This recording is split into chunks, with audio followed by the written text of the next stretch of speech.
Okay, here's another problem solving from 10.6. We have a statement, the sum of three consecutive odd integers is 201. What are the integers? So for this one we need to remember the translation for consecutive odd integers.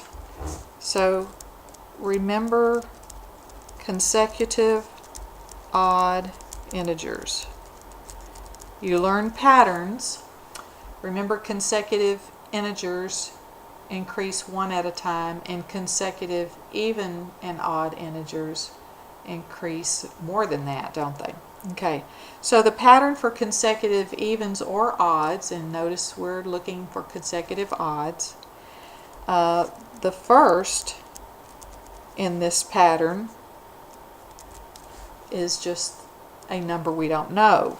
The second in the pattern, the second odd number, would be x plus 2, and the third would be x plus 4.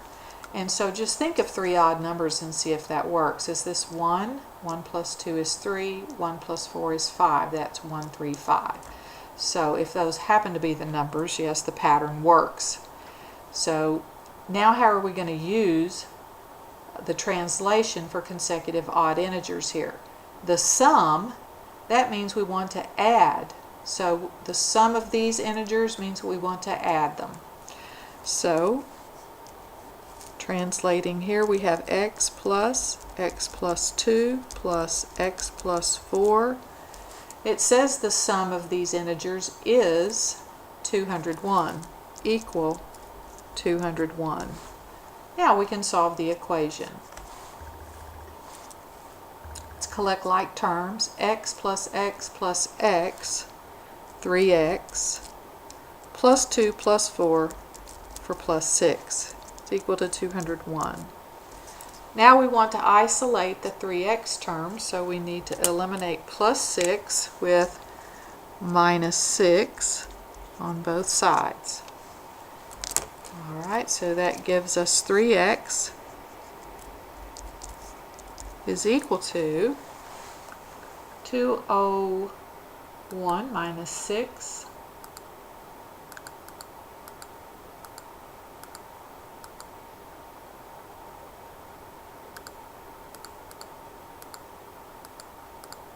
is 195.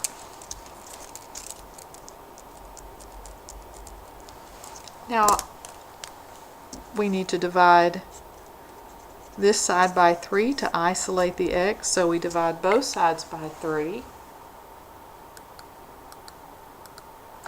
And we get x by itself.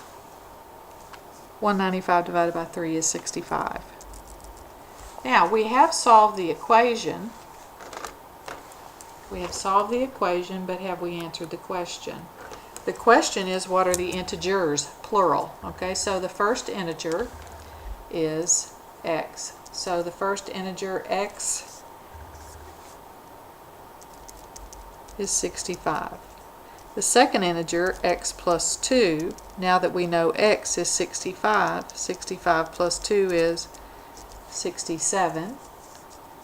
And the third integer is x plus 4, and now that we know x is 65, 65 plus 4 is 69. So the three integers are 65, 67, 69.